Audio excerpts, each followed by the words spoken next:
Like, bro, you can't simulate this. This is the foxhole you in. So you try to put yourself in simulate. He would go to, what's the dunes you go to?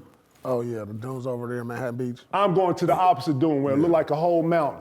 Yeah. He doing that when I'm doing this one. We both talking shit about what it take to get to the top. He talking about how he threw up. I talking about how I threw up coming down. He threw up on the way up. Like, Lord, who training like this? And why y'all training like that? Guess what? We get to the fourth quarter, we looking fresh. We dapping, yeah, nigga, you remember that? Right. Yo, what you nigga, let's get him in. Like, you know what I'm talking about? You feel what I'm saying? So that's what we doing. So even though I know my dog ain't whatever, when we get into gym, you see who, man, it just makes so much sense. You see who be working on their shit. And, and it looks obvious. Like, you're like, oh shit, boy, I see you got that. Yeah, man, I'm working with the bands. I'm in, yeah. So, you know what I'm saying? That's what you're doing this for, because that extension of that workout, man, when you run Red Mountain, you ever been in Red Mountain? Man, Red Mountain, before it gets 9 o'clock, it's probably 100 degrees. And you running up it. And you gotta do some sprints and some other shits and all this shit. And all you're thinking is, man, why am I out here? Then all of a sudden you look up and I'm zigzagging there, Twan walking, I'm nose on the ball, and I'm low as shit, and I'm watching how he looking at me.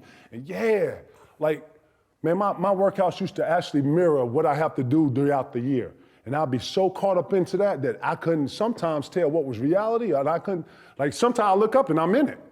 And we playing in UCLA, and then, you know, boom, I'm in a real game. Like, so the workouts mean something, because they try to, or at least for us, or for me, try to emulate the tough times in the league. And that's all it's for.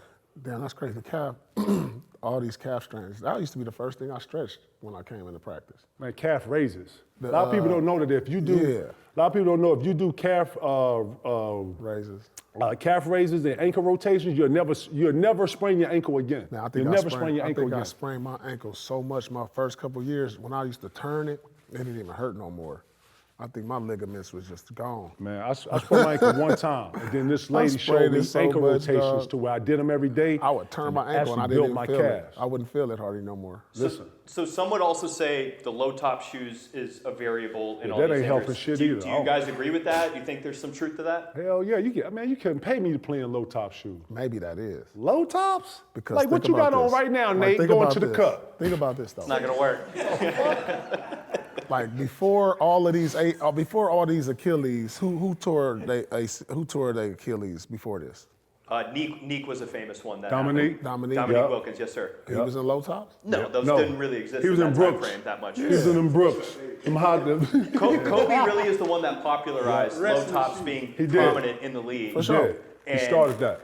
Cameron actually went on Instagram and Twitter was saying that the low tops were the issue, and then Kevin Durant actually responded and he said that wasn't true. But he's someone that tore his Achilles and also wears low tops. So I'm curious from your guys' perspective, you guys didn't really play in low tops, so I'm curious what you thought. Man, that's just like, that's unlucky. I can't even attribute it to one thing. I can't attribute it to, do you do calf raise? I can't attribute it to your low tops. Word. It's like, man, it's just, like that is the most like unpredictable injury because it's a step. Like you can see an ACL get, you know, your knee go a certain way or your ankle go a certain way or you dislocate a thumb. Like this one is just it's so unpredictable. It could come on anybody, anytime. It could just be like, boom, you step back. I don't know if it's wear or tear. Where's the data at? You got all these trainers making, why did he do it? Well, you know what I'm saying? What did my body say at the time?